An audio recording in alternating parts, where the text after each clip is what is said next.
Olá, esse é o Pod Pastelaria e hoje a gente vai falar sobre conversas difíceis. Todo mundo tem uma conversa que vem adiando, né?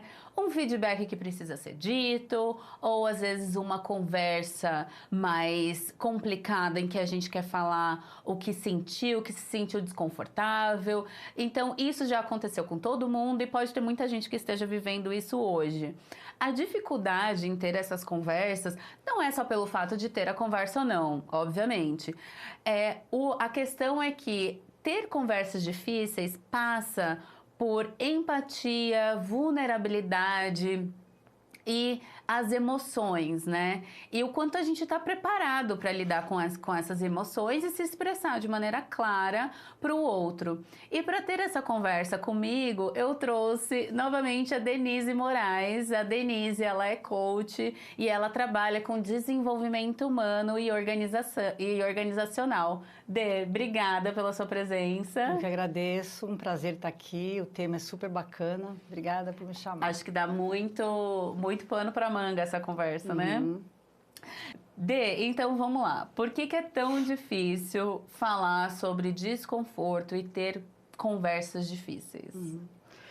Olha, eu tenho uma opinião muito pessoal minha, mas que a gente pode expandir, né? Tá. Nós crescemos, né, desde a infância, e a gente não é treinado, na verdade, para falar das emoções. Sim. E em muitos momentos, né, eu ouvi isso. A minha mãe e meu pai não faziam isso comigo, mas, por exemplo, é muito comum você ouvir pais falando para a criança: engole esse choro, não é para falar isso, é inadequado, né? Enfim. Então você não é treinado desde a infância a ter conversas que te tiram da zona de conforto, que geram algum tipo, que mobilizam emocionalmente, né? Então, isso vai nos acompanhando para a idade adulta e a gente, né, acaba, ou a maioria das pessoas acaba tendo uma certa dificuldade. Por que eu adio uma conversa difícil, na verdade? Eu tenho medo, acho que tem muito a ver com a fala de comunicação, eu tenho medo de trazer um ponto e o outro se sentir agredido, né? O nosso relacionamento ser abalado por isso. Então, eu acabo adiando, postergando e elas acabam não acontecendo. No ambiente corporativo, eu acho que isso é muito tóxico, porque alguns executivos, e independente da posição que eles estão, eles não gostam de conversar sobre coisas que não estão funcionando bem. E quando a gente fala de conversa difícil, a gente lembra de feedback, né? Embora feedback não seja necessariamente uma crítica, né, mesmo que construtiva, você pode entrar numa conversa de feedback para fazer elogios, né, para reconhecer um trabalho bem feito, para valorizar uma entrega que foi acima do esperado, enfim. Porém, o que eu vejo no ambiente corporativo, muito fortemente, são pessoas adiando essas conversas, né? Eu preciso falar sobre performance com alguém da minha equipe. E eu vou adiando porque, de alguma maneira, eu entendo que em algum momento ele vai acordar e vai começar a performar melhor. Não vai acontecer isso, né? Porque tudo que não é dito não é tratado. Inclusive em relacionamento, né? Relacionamentos funcionam da mesma maneira. Exato. Então, e aí estou falando de qualquer relacionamento. Talvez até os relacionamentos familiares. A gente vê muito disso, né? A questão de não ter a abertura para falar ou não ter a disponibilidade para ter a conversa difícil ou falar sobre um desconforto ou algo que machucou. E aí aquilo vai ficando. E aí eu tenho uma percepção de que os relacionamentos ou as relações, né, até com amigos, enfim, elas vão ficando mais rasas. Porque sem as conversas difíceis, né, a gente não cria de fato uma conexão. E talvez, e como a gente vai mantendo aquilo daquela, né, vai mantendo da maneira mais morna, a conexão não acontece e aí fica raso. Porque existe o medo do conflito, né? Seja na família, com amigos, o conflito é uma coisa que Às vezes as pessoas fogem dele. Eu sempre entendo que o conflito, ele pode ter um saldo, ele tem que ter um saldo muito positivo. Na medida em que você vai trazer alguma coisa que não está boa para você, você vai ouvir alguma coisa que você está causando ou impactando o outro, e é uma oportunidade de vocês olharem. E o conflito produtivo, ele fortalece as relações.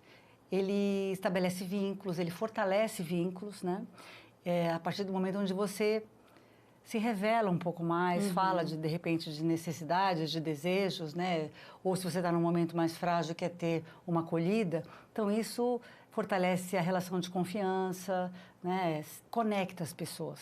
Então a gente acaba nesses momentos esquecendo que a conversa, por mais delicada que ela seja, ela vai aproximar, ela não vai afastar.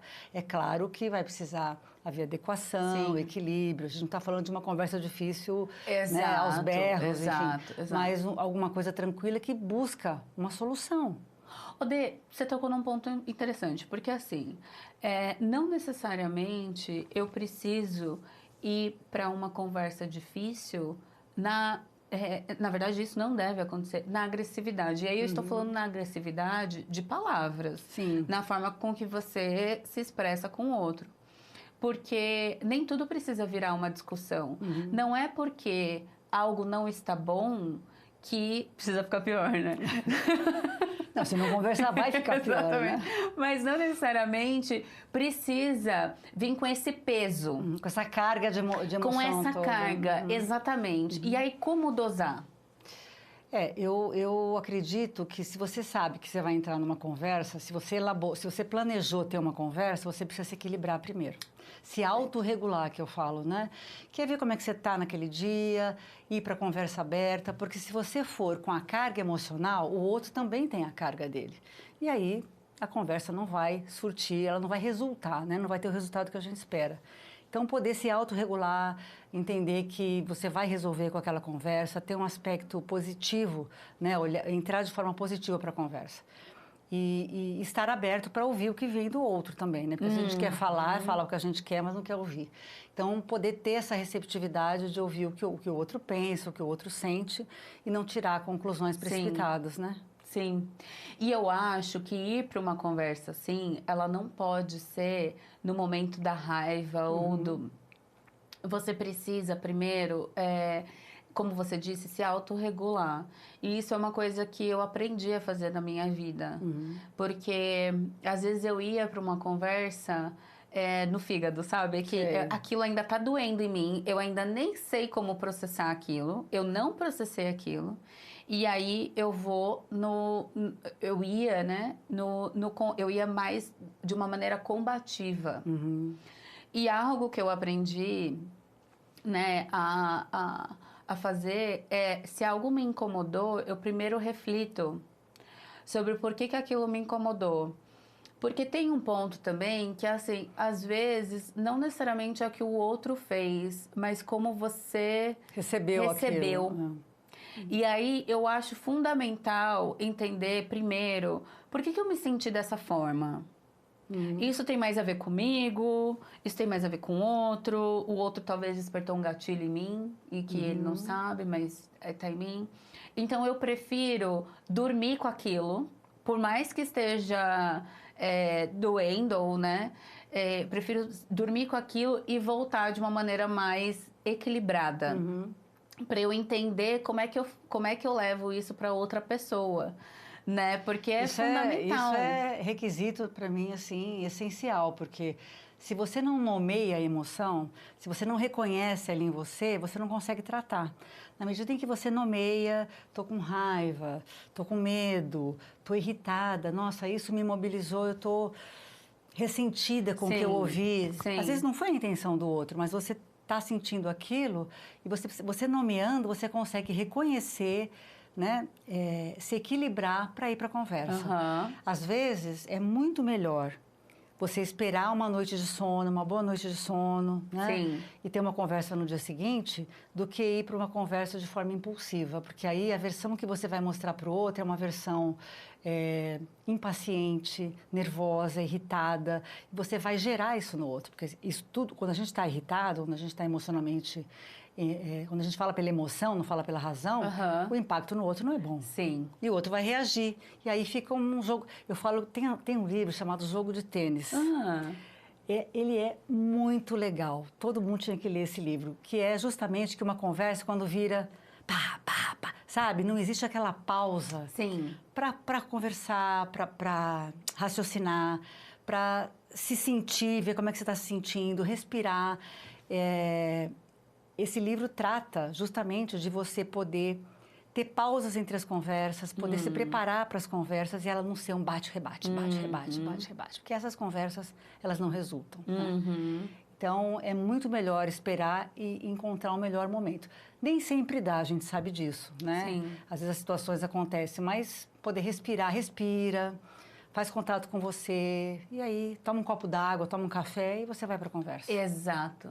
Às vezes não é que vai precisar de né, aliás, o ideal é que não passem dias, né? Sim, porque aí também ela vai deixar de ter a força que ela teria se você fizesse no time, né? Exatamente. Mas é só esse momento para você, como você bem disse, se autorregular. Sim. Odê, uma dúvida.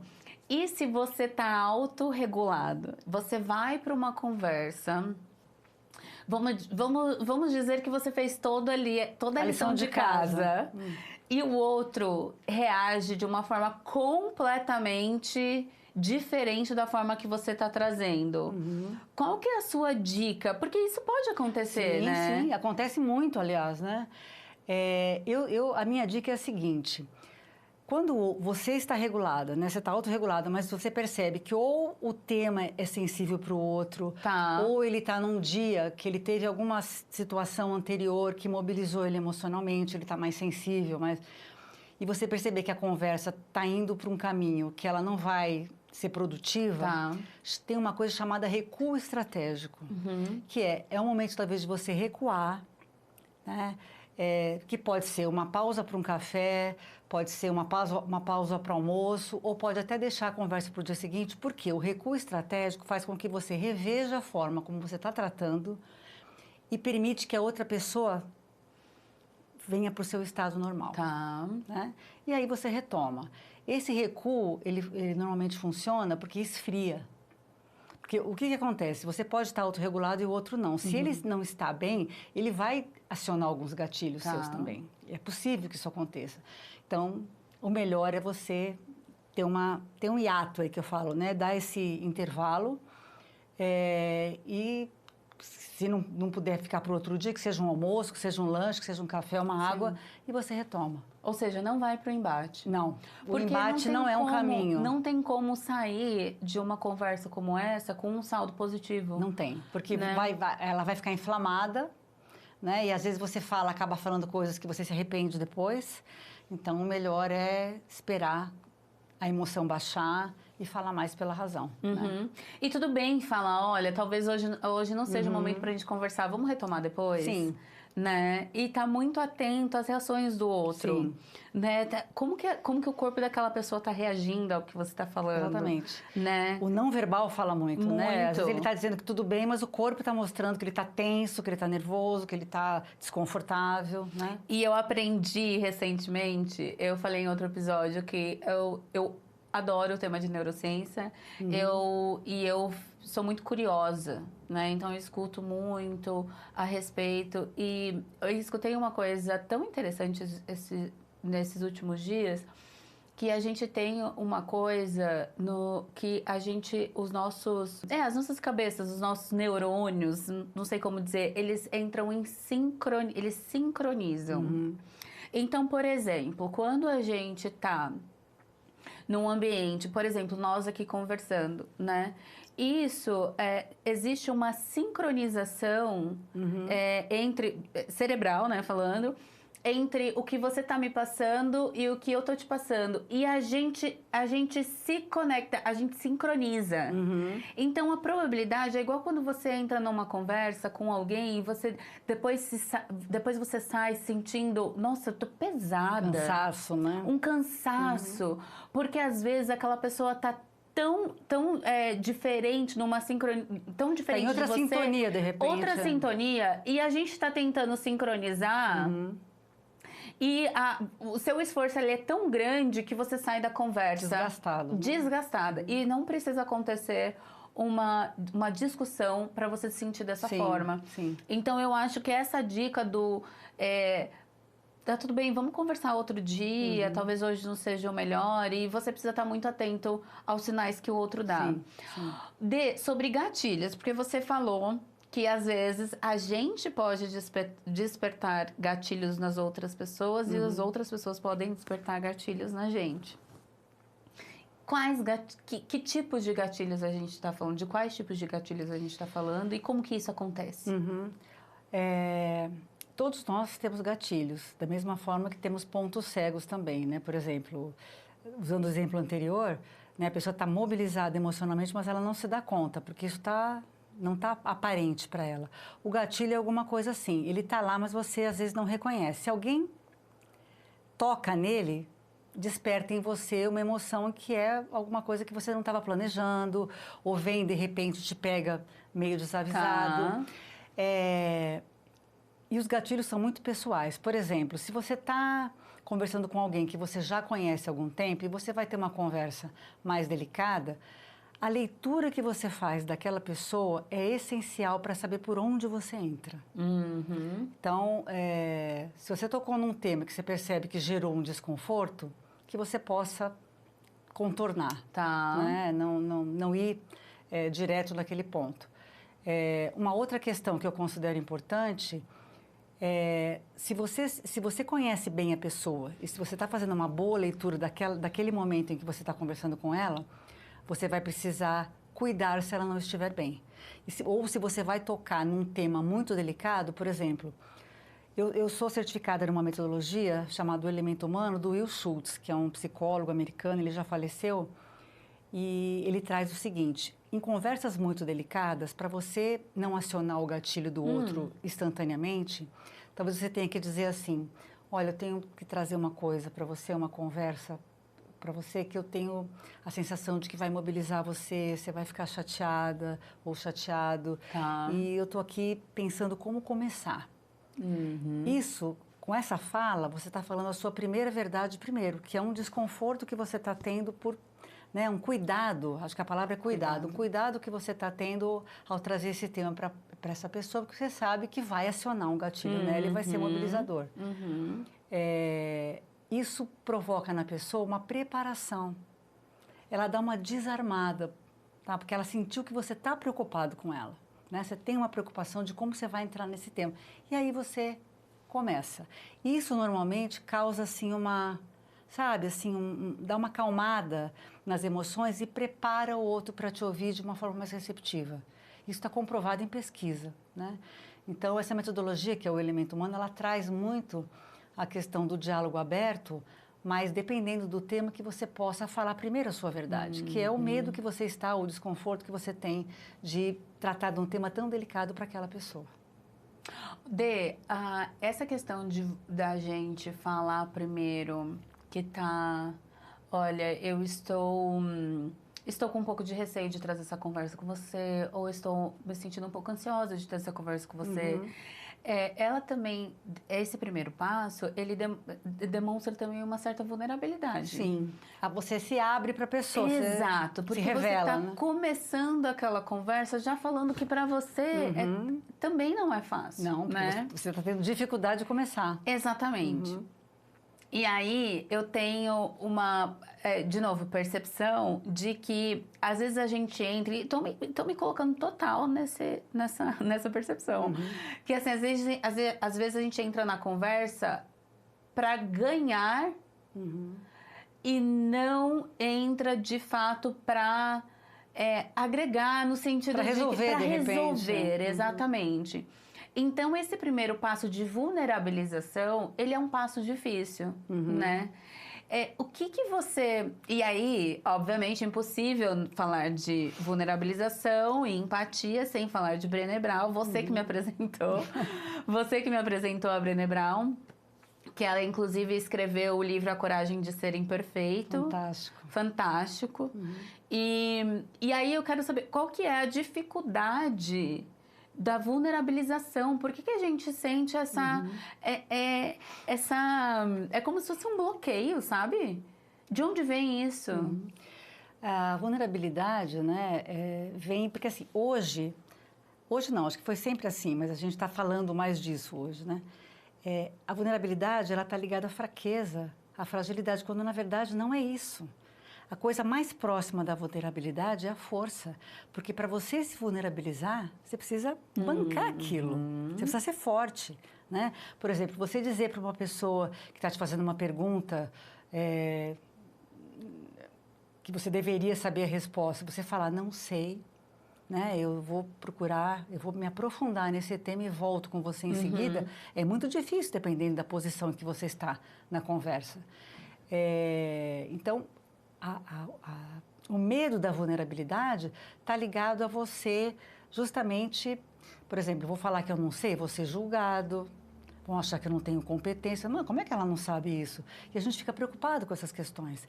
Quando você se vulnerabiliza, você mostra para o outro que é ok para você. Né? A vulnerabilidade é do humano, gente. Aliás, né, eu gosto do tema porque a gente não fica nem mais nem menos, né? Porque a gente é vulnerável. Né? Claro, tem situações onde a gente se vulnerabiliza mais, sim. A gente não tem controle de nada. Não temos controle de nada. Podemos acordar de manhã, a hora que vai comprar o pão na padaria, um carro pega. Então, assim, a gente é muito vulnerável em vários sentidos. Agora, tem situações onde a gente não quer ficar. Né? E por quê? Né? Então, mostrar vulnerabilidade, mostrar que você não sabe, que você não tem a resposta, ou pedir desculpas, que é uma vulnerabilidade também. Ah, você me desculpa, falei alguma coisa que te ofendeu. É um exercício de força. É um exercício de autoconfiança, de autoestima. Porque você precisa estar bem com você para se vulnerabilizar para o outro. Sem medo de julgamento.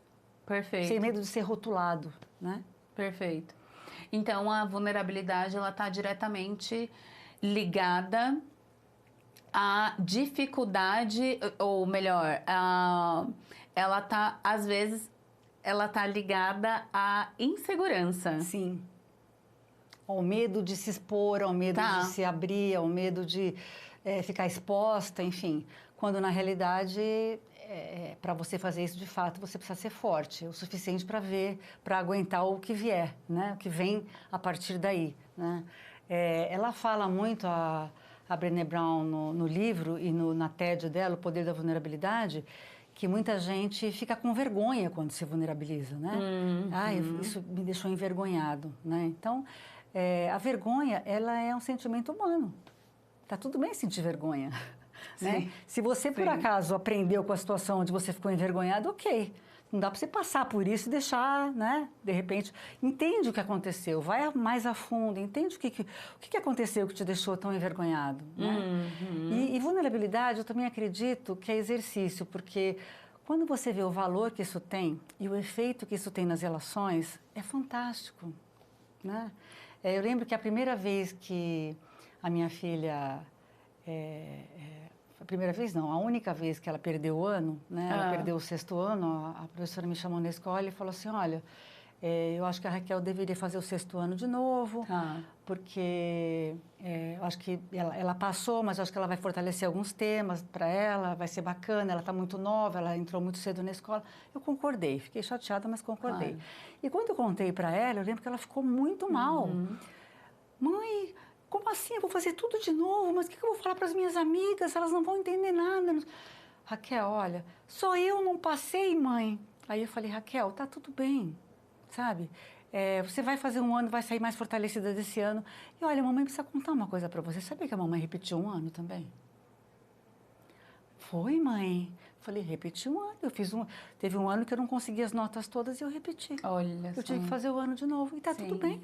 Olha, eu tô aqui hoje, trabalho, fiz faculdade, já fiz 2 faculdades. Qual o problema, minha filha? Vida que segue, vamos lá. Tô aqui com você. Então, eu me vulnerabilizei para ela, por quê? Porque ela precisava saber que, ok, né? Que a gente, em alguns momentos, vai ter que dar um passo para trás para dar 2 para frente. Sim, né? sim. Não, perfeito. E até, assim, tem uma questão nesse ponto que você traz da Raquel, que tem às vezes a gente quer tanto agradar os pais, né? E, nossa, isso também entra... É papo para um outro episódio. Mas ter essa empatia, ter esse cuidado é fundamental. Sim. Eu lembro, você me fez lembrar de uma situação que eu estava na faculdade, né? E os meus pais pagavam a faculdade com muito, assim... enfim, a faculdade cara, é difícil, né? Você bancar. Enfim, e eu acabei pegando... Ai, gente, como é que falava? Dependência, um DP? Eu peguei DP. DP. Meu Deus. Eu nem sou tão velha assim, gente. Esqueci, ó, eu me entregando. Mas eu peguei uma DP. E foi a primeira DP que eu peguei. Raquel, eu chorei. Mas eu chorei. E eu chorei, eu fiquei tão chateada porque... Porque tem um custo também, né? Porque tem um custo. A minha obrigação era ir bem na faculdade, né? Olha como a gente se cobra também, né? Exato. Meus pais pagavam a minha faculdade, então eu não me achava no direito. Você era muito responsável, você não queria causar isso. Exato. E daí minha mãe também veio ter essa conversa comigo. Não exatamente da forma que você fez, né? Mas ela falou assim, filha... não tem por que você ficar desse jeito, né? A gente vê o quanto você se esforça e tá. Não foi por negligência, né? Exato. Então, assim, e isso causa na gente... traz um conforto, Sim. né? Porque é uma acolhida, né? Porque você já tá ali se chicoteando, né? E aí, quando você escuta isso, principalmente de uma figura materna, né? Ou paterna, enfim, isso tem um peso... Tem um valor. Isso tem um peso gigantesco, né? Traz um certo... inclusive, a gente falou sobre segurança psicológica também, né? Então, eu acho que isso é fundamental. E eu tô pensando aqui sobre a questão da empatia. Eu lembro que eu assisti um videozinho da Brené Brown falando sobre empatia e o que de fato é empatia. E eu queria que você trouxesse o que de fato é empatia, Dê? Olha, empatia é você validar o sentimento do outro, a experiência do outro, sem necessariamente ter que resolver. Né? Porque às vezes as pessoas acham que quando você está ouvindo algum problema de uma outra pessoa, você precisa resolver aquilo. Não. A escuta, né, genuína, a conexão visual, você está ali inteiro ouvindo aquela pessoa e validar o sentimento, validar a experiência que ela viveu, é isso que é empatia. É simples assim. Né? E às vezes é difícil, né? É difícil. Eu acho que é um desafio para o humano, isso, né? Para o ser humano, ele é muito difícil. A empatia, ela aproxima as pessoas, né? Toda vez que você está em empatia, você não está em julgamento, né? Porque a gente também aprende muito rápido a julgar, né? Muito cedo na escola, né? Você rotula as pessoas muito rapidamente. Isso as crianças fazem com uma propriedade danada, né? E a gente continua fazendo, né? Ao longo da vida. Quando você está empatizando, você não está julgando, porque quem somos nós para julgar? Né? Quando alguém te traz uma questão difícil dela, só ela sabe o que ela está vivendo, né? Que lugar é aquele que ela está experimentando, talvez pela primeira vez. Então, validar isso, sabe, sem tentar, sabe, maquiar, porque o que a gente faz muito quando alguém vem contar alguma coisa difícil para a gente... seja de cunho pessoal, profissional, não importa, é você tentar dar uma maquiada. Ah, não, mas vai dar tudo certo. Ah, mas pelo menos... Até no vídeo, at least, né? Pelo menos... a minha filha bombou de ano. Ah, mas pelo menos o seu filho já passou direto. Gente, não adianta. Não adianta, porque aquilo lá é um sentimento que você precisa validar. Aí a pessoa se sente acolhida, né? Por que a gente tem essa necessidade, hein, Porque, nossa, eu super me vejo tentando resolver. E por que a gente pula para tentar resolver ao invés de... Agora eu ando cada vez mais eu ia falar monitorando, mas não é essa palavra. Mas eu fico ali tentando... ao invés de tentar trazer uma solução para a pessoa, eu faço pergunta. Ótimo. As perguntas são muito boas. Porque às vezes alguém está te contando, mas ela não está entendendo o que está acontecendo. E quando você pergunta, ela responde, ela elabora. Excelente. Perfeito. Dani, muito bom. Perguntas, claro, você vai cuidar de que perguntas você vai fazer dependendo do tema. Exato. Mas elas vão ajudar o outro até a entender. Ou vão mostrar que você está legitimamente interessado em ouvir o que ela tem para contar, o que ela está sentindo. Né? Então, ok. Né? Eu tenho achado essa forma mais... Porque eu tinha sempre o ímpeto de querer resolver, sabe? A gente não gosta de ver o outro sofrendo. Principalmente se é alguém querido da gente. Exato. Que Exatamente. a gente quer bem, a gente não quer ver. E eu acho que a gente não sabe lidar. Não sabe lidar com as situações que são muito, muito difíceis, sabe? Sim. E aí, para começar a ir para um outro lado, que é esse que você está trazendo, eu comecei a falar, mas como que você está se sentindo? E como que isso bateu para você, sabe? Para eu não pular para... E acho que isso é fundamental, porque às vezes o que a gente está procurando mesmo é ser ouvido. Sim, é a escuta, porque a escuta, quando você fala, você também se escuta. Então, é importante que a pessoa que está falando com você se sinta acolhida e ouvida, legitimamente. Exatamente. Até porque dificilmente você vai saber exatamente o que a pessoa está sentindo. Você pode ter passado por situações similares. Mas é outra circunstância, é outro DNA, a pessoa tem uma outra história. Outro jeitão de funcionar. Sim. Então, eu acho que passa por esse lugar. Odê, e eu queria que você desse dicas de livros... Bom, você já sabe como é que funciona, né? Livro, série, filme... A Coragem de Ser Imperfeito é o livro que eu acho que todo mundo tinha que ler. Porque... E agora você roubou minha dica. Esse é um livro que mudou a minha vida, né? Eu acho que é impressionante como ela toca em... Agora, a Brené, ela tem o The Call to Courage, que é uma série na Netflix, que é excelente. São vários episódios que ela trata desses temas e outros, que é muito legal também. Olha, tem um livro chamado A Empatia Assertiva, que também é bem legal, viu? O livro fala bastante sobre empatia e ele traz uma pegada bem diferente, até similar à da Brené, mas com outro olhar, até um olhar assim um pouco mais corporativo, que eu gosto bastante também. Ah, legal, esse eu não conheço. É bem bom. E, olha, eu estava pensando aqui numa série, né? Eu não sei se você assistiu This Is Us. Você assistiu? Assisti. Então, essa série para mim ela é extremamente relacional e ela tem momentos de empatia poderosíssimos. Odê, inclusive, essa série, ela mexe tanto comigo que todos os episódios eu chorava. Porque é uma série que você não chora porque é triste, não é isso. Não, porque você se reconhece. Você chora de emoção. E os pontos que eles trazem mexe tanto porque é família. E aí, não sei... São laços profundos, Profundos. E você, de certa forma, se reconhece naquelas pessoas. E aí, o que eu fiz? Eu não assisti a última temporada. Porque eu também tenho dessas, dependendo do momento de vida que eu tô... Vai mobilizar muito. Vai mobilizar muito.